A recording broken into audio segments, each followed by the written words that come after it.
고린도전서 6장 12절 말씀 함께 읽겠습니다. 모든 것이 내게 가하나 다 유익한 것이 아니요 모든 것이 내게 가하나 내가 아무에게든지 제재를 받지 아니하리라. 아멘. 또 19절과 20절 함께 읽겠습니다. 너희 몸은 너희가 하나님께로서 받은 바 너희 가운데 계신 성령의 전인 줄 알지 못하느냐. 너희는 너희 것이 아니니라.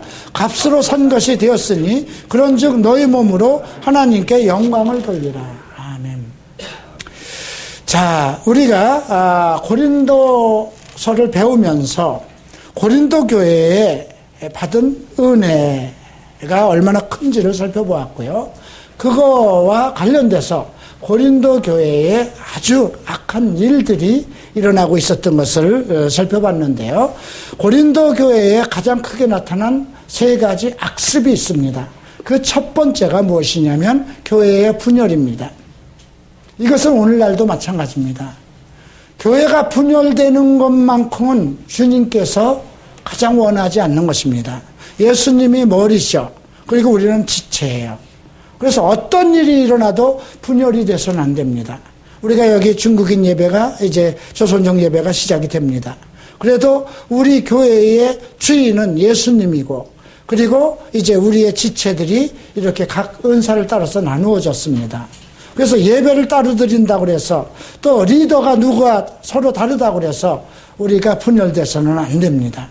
우리의 머리는 오직 예수 그리스도고 거기에 따른 각 지체들이기 때문에 그렇습니다. 그래서 교회의 가장 악습은 어떤 일이 있어도 분열되는 것이 좋지 않습니다.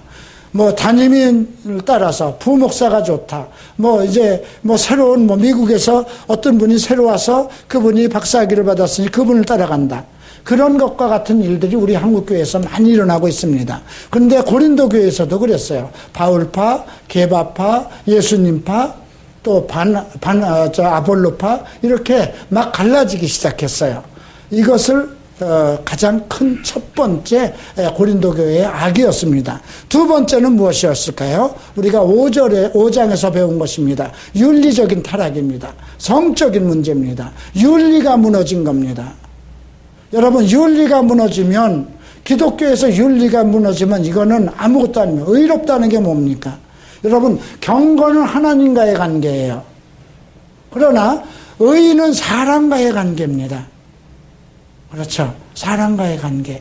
나와 여러분들과의 관계이기도 하고 부부의 관계이기도 하고 부모와 자녀와의 관계이기도 합니다.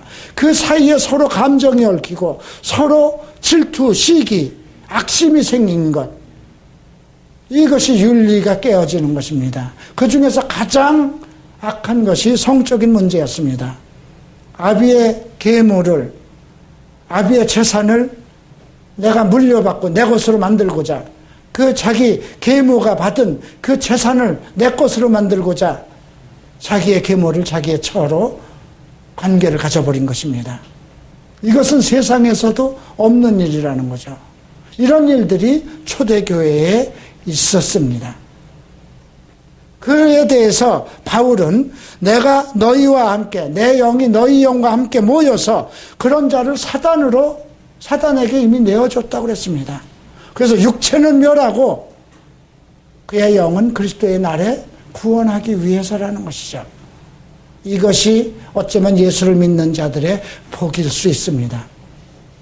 예수 그리스도를 믿으면 우리의 영은 구원받습니다. 이거는 예수 그리스도의 죽으심으로 우리를 구원했기 때문에 누구도, 사탄도 끊어내지 못하는 겁니다. 천사나 그 어떤 것도 그리스도의 사랑에서 우리를 끊어낼 수 있는 것은 아무것도 없습니다.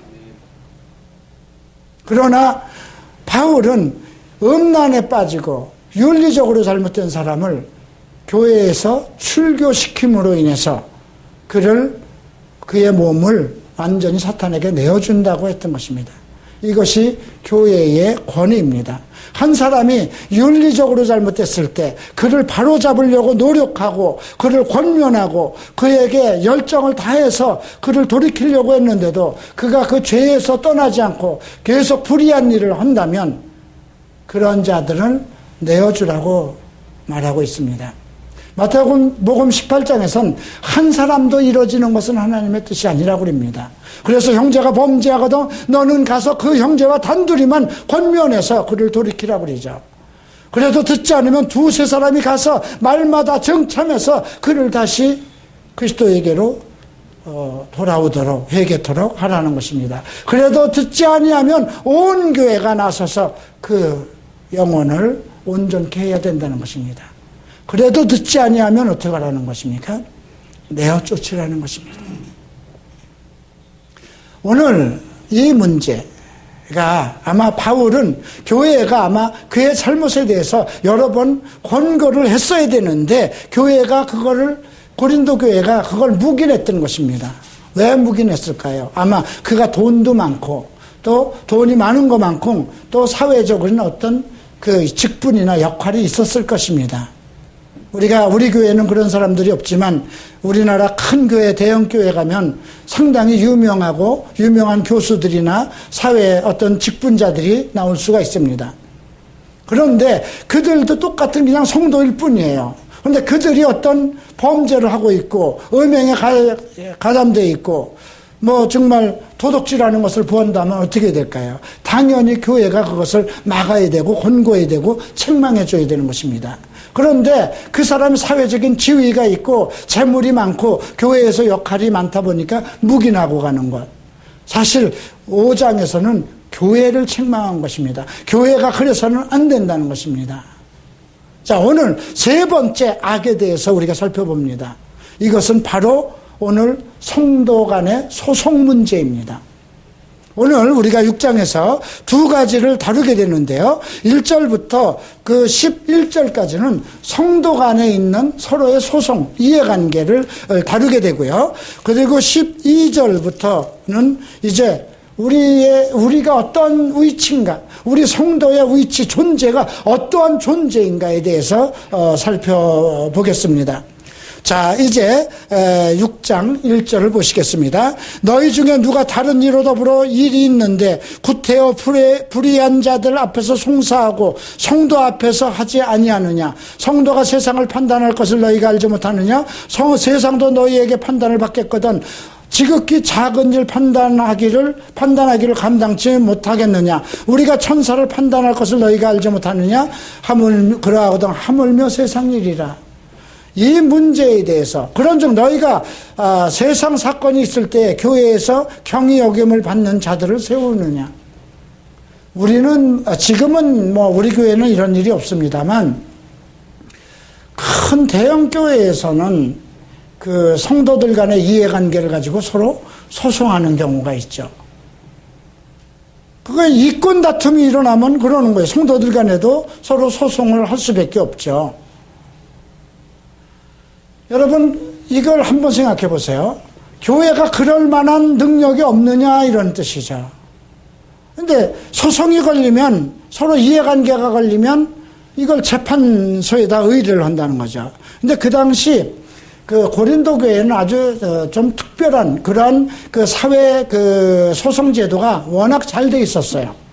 그래서 아주 민주주의로 아주 합법적으로 잘 되어 있었기 때문에 그들이 어떤 문제가 생기면 그 각자가 변호사를 삽니다. 중개인이죠.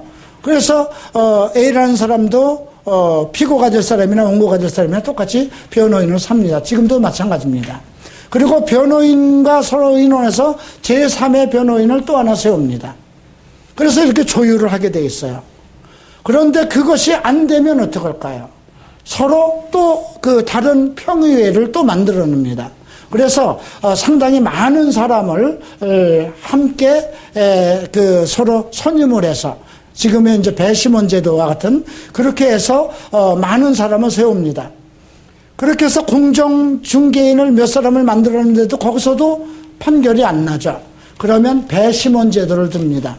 그래서 그 로마 시대에 어떤 그 재판 기록을 보면 200명에서 400명 정도, 또 어떤 데는 1000명에서 6000명에 이르는 그러한 그 배심원을 동원한 그런 기록도 있답니다.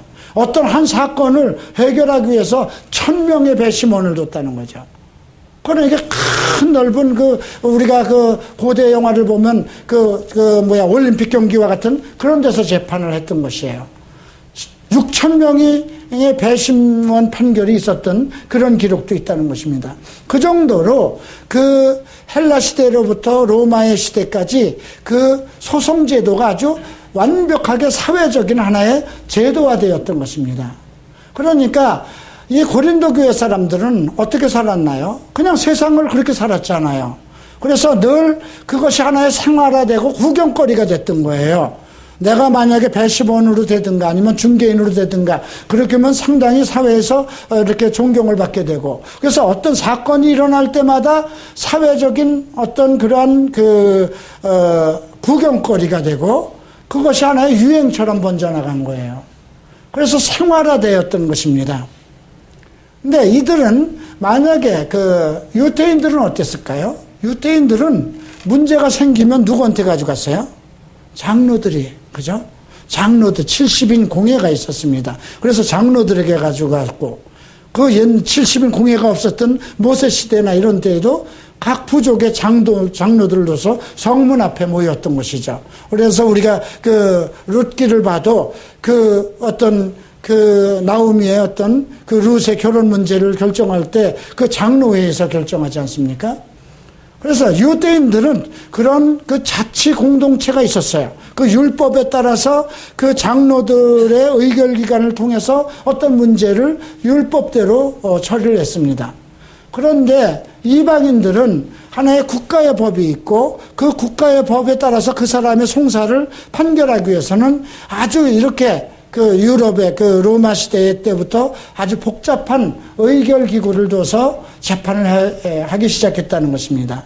그래서 사람들이 조금만 사고가 무슨 문제가 생기면 그냥 서로 이해 다툼을 해서 잘 끝날 문제도 하나의 이슈를 만들고 자기가 그 사회에서 어떤 주목을 받기 위해서 어쨌든 소송을 걸게 됩니다. 중개인을 세우고, 중개인에서 안 되면 이제 중개인이 또 한 사람을 세우고, 그래도 안 되면 이제 또 다른 공동체 어떤 공정 중개인을 또 20-30명 또 세우고, 그렇게 안 되면 또 배심원을 두고, 그런 제도를 계속 가지고 있었습니다.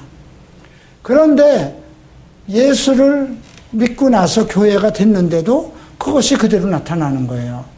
여러분, 교회가 시작되고 나서 하루에 3,000명씩 제자가 더하는 그런 사건도 일어나지 않았습니까?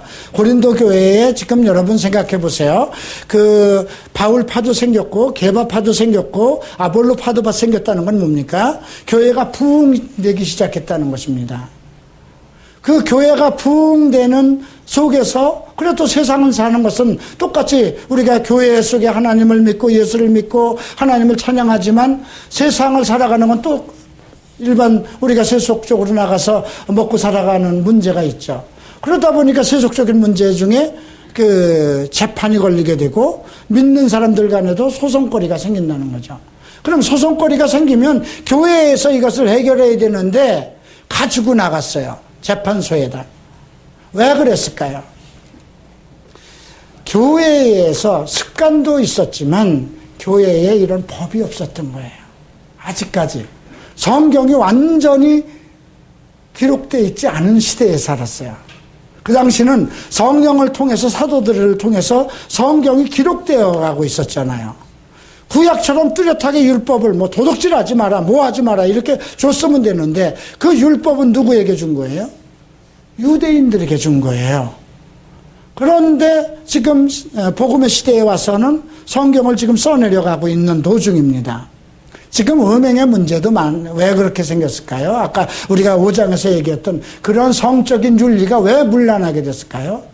사회적인 관념을 그대로 따랐기 때문에 그래요.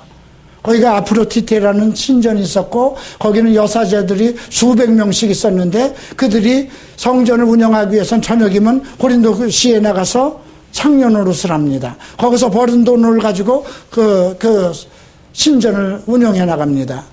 그리고 거기서 벌은 돈을 가지고 재물을 계속 신전에다가 바치는데 그 재물로 드렸던 소나 돼지 이런 재물들이 시장 바닥에 나와서 전부 다 그 고린도 시민들이 전부 다 사서 먹습니다. 그러니까 우상의 제물을 먹는 것이 생활 습관화되었고요. 여사제라는 사람들이 거리에 나와서 저녁이면 청년옷을 하기 때문에 하여튼 성적인 윤리가 종교와 성적인 것과 아주 그냥 같은 의미에 있는 거예요. 그래서 고린도 교회에서 나중에 우리가 배우지만 여인들은, 교회 나오는 여인들은 머리에다 수건을 쓰게 했어요. 우리나라도 과거 아마 옛날 할렐루야 아줌마 계실 때, 최자실 목사님이 계실 때 기도원에 가면 여자 전도사들은 전부 다 하얀 모자 쓰고 다녔죠. 나중에 그분이 돌아가신 후에 하실 무렵에 그 수건을 벗게 했습니다만, 천주교에서 수녀들이 신부를 그걸 쓰는 것과 같은 그런 의미입니다. 근데 그것은 고린도 교회에만 국한되었던 거예요. 고린도 교회가 그냥 여자들이 그냥 뻔뻔스럽게 창녀들이 그냥 거리를 활보하고 있었어요. 그래서 귀부인들은 그들과 다른 것을 구분하기 위해서 머리에 수건을 쓰고 다녔어요. 그런데 이제 교회가 시작된 거예요. 고린도 교회가 시작되고 났는데 이제 자유함을 얻었다 그러니까 성도들도 여자들도 그냥 편안하게 올 거 아니에요. 그러면 세상 사람들이 생각하는 것은 세상 사람들은 아직 그리스도의 교회나 또 아프로디테의 그 신전이나 똑같으로만 봅니다. 그러면 저기 다니는 여자들도 다 그런 거 아니야? 이런 인식을 갖게 되죠. 그래서 바울이 머리에 수건을 쓰라고 했던 것입니다.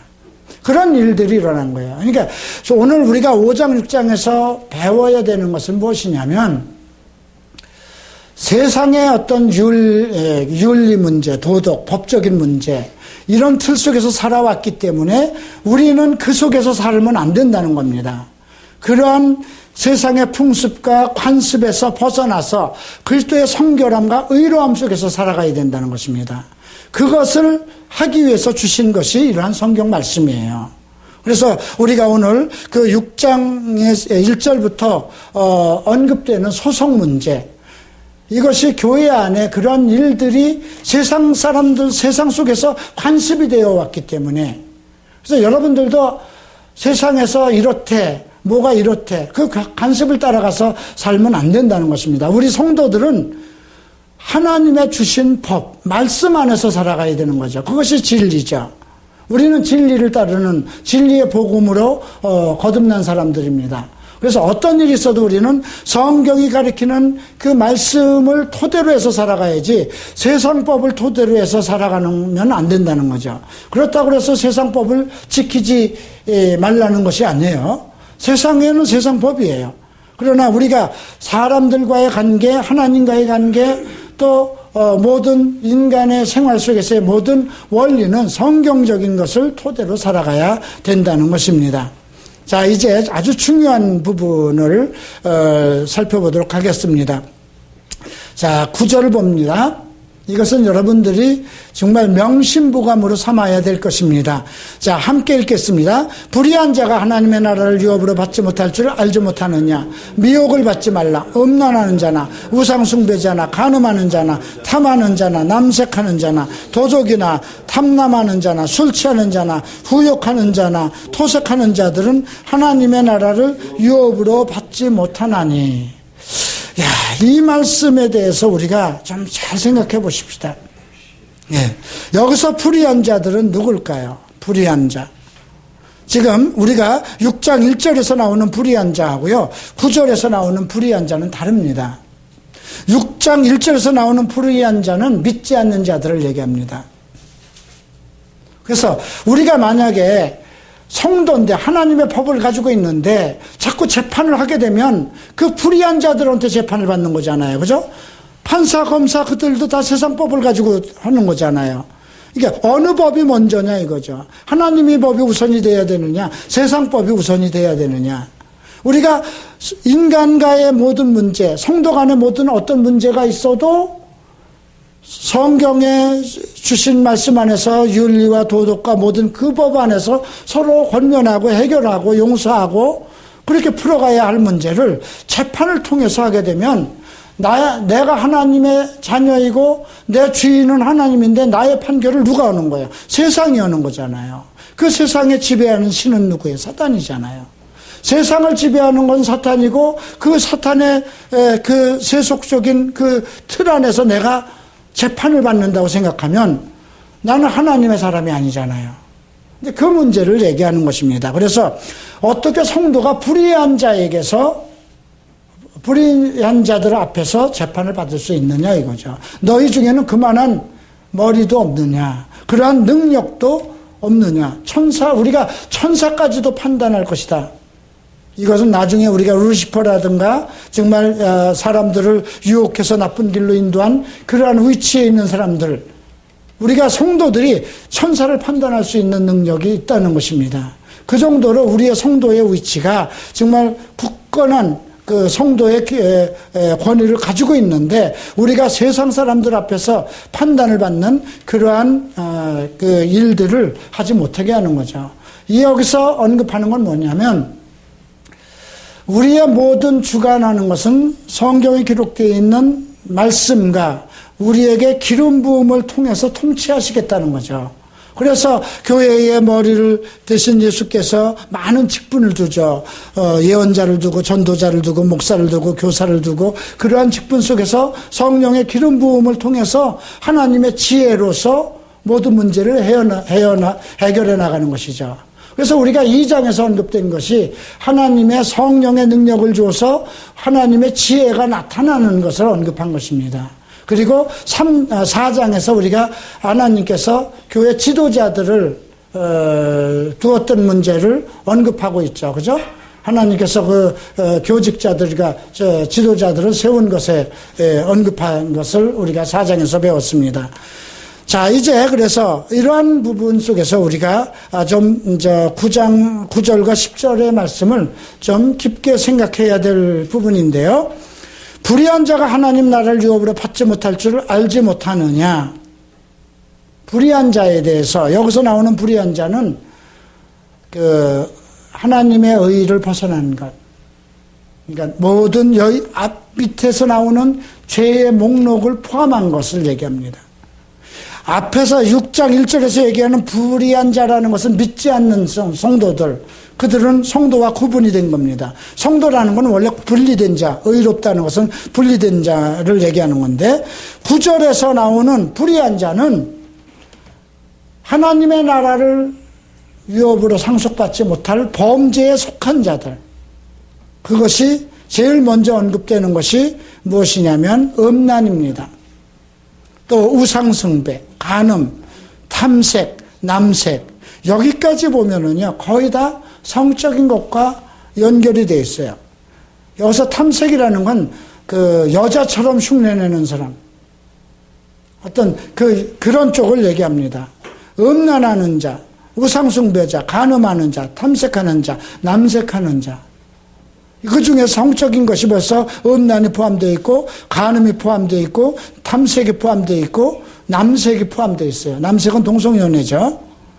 그 다음 10절에 보면 도적, 탐남, 술 취하는 자. 술 취하는 자는 뜻은 무엇이냐면 끊임없이 술을 마시는 자라는 뜻이에요. 여러분들은 끊임없이 술을 마십니까? 저는 끊임없이는 안 마십니다. 저녁에만 먹습니다. 그거 끊임없이 먹는 거예요.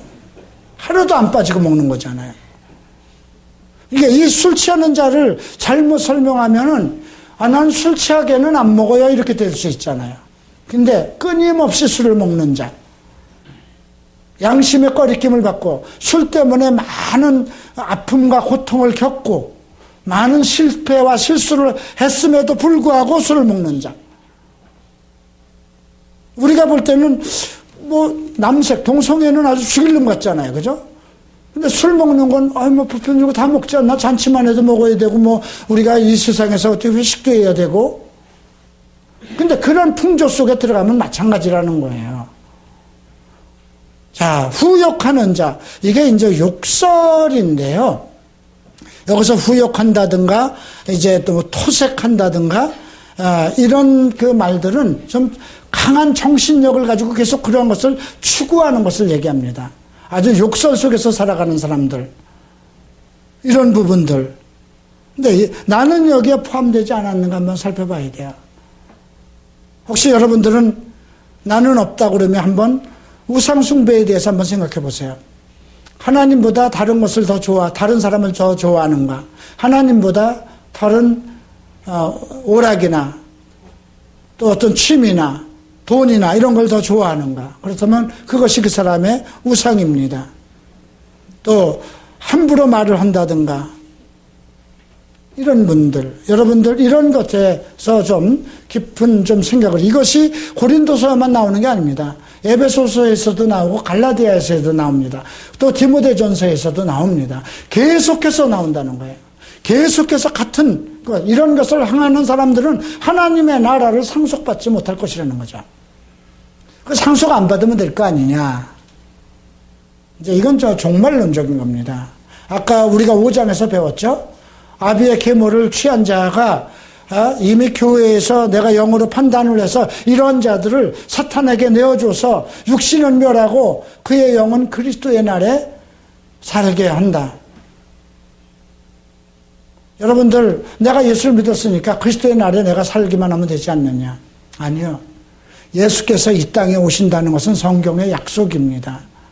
그리고 이 땅에서 우리에게 함께 상속, 그리스도의 상속, 하나님께서 우리에게 주신 것을 우리가 같이 하나의 왕노로서, 그리스도가 왕으로 오시면 우리도 그와 함께 왕노릇하는 그 권세를 받았다는 것이죠.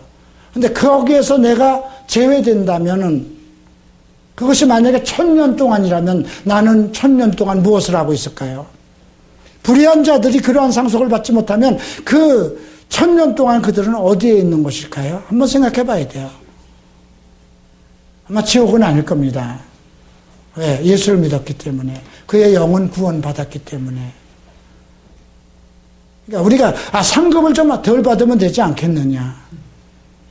여러분들 자식들 공부시킬 때 상을 안 받아도 되니까 그냥 그 학교만 들어갔으면 좋겠다 이런 마음으로 공부시키지는 않죠. 그죠? 학교를 들어가서 공부 열심히 해서 우수한 성적으로 졸업해서 그 영광을, 졸업의 영광을 받기를 원하는 거죠. 마찬가지예요. 하나님께서 우리 성도들을 키워서 말씀 안에서 성장해서 거룩한 성도가 되고 의롭다한 성도가 되어서 그들로 하여금 하나님의 영광에 이르기를, 하나님의 상속을 받기를 원하고 계시는 것입니다. 자, 그러면 이런 것을 해결할 방법이 없느냐? 우리는 이러한 세상의 더러움에서 벗어날 길이 없느냐? 그렇지 않습니다. 11절에 함께 읽겠습니다. 너희 중에 이와 같은 자들이 있더니 주 예수 그리스도의 이름과 우리 하나님의 성령 안에서 씻음과 거룩함과 의롭다 하심을 얻었다. 이게 아주 매우 흥미로운 것이 있는데요. 씻음은 아마 세례를 좀 의미한 것입니다. 그러니까 여러분들이 물세를 받았다는 그런 것보다 세상 것에서 그리스도의 피로 씻음을 받아서 하나의 새로운 의인으로서의 탄생의 의미를 가지고 있는 겁니다. 그런데 이것은 타의에 의해서 하는 겁니까? 자의에 의해서 하는 겁니까? 자의에 의해서 하는 거죠. 그렇죠? 그래서 씻음과 거룩함과 의롭다 하심은 능동태도 아니고 수동태도 아닙니다. 중간태입니다. 그 말은 무엇이에요? 성령께서 나를 씻어주시고 성령께서 나를 거룩하게 하시고 성령께서 나를 의롭다 하시는데 내 역할은 내가 해야 된다는 거죠. 예, 내 역할은 내가 의로워지는, 내가 거룩하게 해지는, 내가 참여를 해야 되는 거죠. 그게 하나님께서 우리에게 주신 자유의지입니다. 여러분들이 거룩해지고 싶은 마음이 없으면 예수를 믿어도 그 사람은 영원히 거룩하게 될 수 없다는 것입니다. 여러분들이 어떤 이러한 죄악, 동성애든 어떤 술 취함이든 이런 것에서 벗어나고자 하는 의지를 가지고 주님 앞에 나가서 주님과의 온전한 관계를 가져야 씻음과 거룩함과 의롭다 하심을 받을 수 있다는 것입니다. 그러니까 우리의 투지와 우리의 의지와 우리의 실행이 포함되어야 된다는 것을 얘기합니다. 자, 그러면서 바울은 모든 것이 가하나 모든 것이 유익한 것이 아니다. 모든 것이 가하나 아무에게도 제지받지 않는다. 참 이 정도까지 가면 모든 악습에서 탈출한 사람이죠. 나는 아무 것에도 제재를 받지 않을 것이다. 완전 영적 자유함이에요. 그렇죠? 이것을 좀 여러분들이 좀 누려갔으면 좋겠어요. 아마 가면 갈수록 여러분들이 말씀 안에서 계속 자기의 나쁜 습관들, 세속적인 것에서 빠져나와서 말씀으로 새롭게 되고 점점 그런 의미를 가지고 추구하면 점점 자유함을 누릴 수 있을 것입니다. 제가 모든 악한 습관과 더러움에서 완전히 자유함을 누렸을 때 내가 잊혀지지 않는 성구가 있습니다. 주의 영이 계신 곳에는 자유함이 있느니라. 고린도 후서에 나오는 말씀입니다. 주의 영이 항상 있게 하기 위해서는 주의 말씀 속에서 여러분들이 행해야 되는 것입니다. 주의 말씀을 듣고 주의 말씀을 암송하면서 주의 말씀 속에서 늘 행하고자 하는 그 의지와 투쟁과 인내를 가지고 실천하면은 그의 주의 영이 여러분들을 자유하게 한다는 것입니다. 자, 계속해서 보시겠습니다. 식물은 배를 위하고 배는 식물을 위하나. 그렇죠. 음식은 우리 배를 위합니다. 배는 음식을 위해서 있습니다. 그러나 하나님이 이것저것 다 폐하시리라. 그죠? 우리 몸은 다 없어집니다. 육신은 다 없어집니다. 음식도 다 없어집니다. 몸은 음란을 위하지 않고 오직 주를 위하여 주는 몸을 위한다. 참 이게 어려운 말이죠. 몸은 음란을 위하지 않는, 여러분들 몸이 음란한 생활을 위해서 지어진 것이 아니라는 것입니다. 오직 주를 위해서 지었다는 것입니다. 그리고 주는 내 몸을 위해서 우리 안에 계신 겁니다. 여러분들이 왜 성령이 우리 안에 계실까요? 우리가 지금까지 내 몸은 본능대로 살아가고 먹고 즐거워하기 위해서 살아왔어요. 예수를 믿기 전에는. 많은 젊은이들이 이 본능을 어떻게 참을 것입니까? 아니요. 이 말을 암송을 하면 몸은 음란을 위하지 않는다. 그러니까 여러분들 어떤 자위나 이런 것에서 완전히 자유함이 되어야 돼요. 왜? 내 몸은 그런 음란을 위한 것이 아니고 주를 위해서 있고 그것을 위해서 하나님의 성령이 내 안에서 내주하고 계시기 때문에 그렇습니다. 그래서 주는 내 몸을 위해서 성령을 주신 것입니다. 자, 14절. 하나님이 주를 다시 살리셨고 또한 그의 권능으로 우리를 다시 살리시리라. 그죠? 하나님이 주를 다시 살렸고 또한 그 주를 살리신 권능으로 내 죽을 몸도 다시 살리신다는 것입니다. 너희 몸이 그리스도의 지체인 줄 알지 못하느냐? 내가 그리스도의 지체를 가지고 창기의 지체를 만들겠느냐? 결코 그럴 수 없다. 내가라고 그랬죠. 여러분들이 자신의 말로 해봐야 돼요. 내가 이 그리스도의 지체를 가지고 내 머리가 예수고 내 안에 성령이 계신데 내 몸을 가지고 창기처럼 쓸 수 있겠느냐? 이 말입니다. 둘이 한 육체가 된다. 두 더러운 자와 같이 자면 똑같은 몸이 돼. 그 나물에 그 밥이 되는 거예요. 주와 합하는 자는 한 영이다. 주와 합한다는 뜻이 무엇일까요? 말씀 뜻 안에서 살아간다는 것입니다. 그러면 그의 영이 우리를 주관하십니다. 음행을 피하라. 사람이 범하는 죄마다 몸 밖에 있거니와 음행을 하는 자는 자기 몸에게 죄를 범하느니라. 예, 음행을 피하라 그럽니다. 음행이 무엇일까요? 성적인 욕구, 우리 몸의 본능, 본질적으로 정말 견딜 수 없는 욕구입니다. 예. 근데 다른 죄, 도둑질은 다른 데서 하잖아요. 그죠? 도박도 다른 데서 하잖아요. 게임도 다른 데서 하잖아요. 근데 성적인 음란 많고 음행은 내가 하는 거, 내 몸으로 하는 거잖아요. 성결을 요구하는 것입니다. 그리고 이제 그래서 자기 몸에다 죄를 짓는 거예요. 주는 내 몸을 위해서 계신다고 그랬어요. 그런데 내가 성적인 범죄를 하면 자기 몸에다 죄를 짓는다는 것입니다. 자, 우리가 19절 다시 한번 봅니다. 너희 몸은 너희가 하나님께로서 받은 바 너희 가운데 계신 성령의 전인 줄 알지 못하느냐. 너희는 너희 것이 아니니라. 예수 값주고 산 것입니다. 예수 하나님의 아들 죄 없으신 분을 십자가에 내어주고 그 보혈의 값으로 나를 사신 것이라는 것입니다. 그걸 지키기 위해서, 내 몸을 지키기 위해서 성령이 내 몸을 성전으로 삼고 계신다는 것입니다. 참 여러분, 이 고린도전서 6장 말씀은 여러분들이 내 몸을 거룩한 내 몸을 정말 거룩되고 의롭게 살지 못하면 내가 하나님의 나라를 상속받지 못하는 것이구나. 나는 내가 그러면 예수를 믿은 것이 헛것이 되는 것이구나. 내가 5장에서 나오는 아비의 계모를 취한 자를 아이고, 어디 그런 놈이 있어 하고, 정말 이상하게 생각했지만, 나도 음행을 하고, 간음을 하고, 이런 죄에서 벗어나지 않으면 나도 그 사람과 똑같지. 육신은 멸하고, 영은 그리스도의 나라에 겨우 구원받는 그런 존재에 지나지 않는다는 것입니다. 우리는 하나님의 자부심을 가진 성도들입니다. 우리의 안에는 하나님의 신 성령이 계십니다.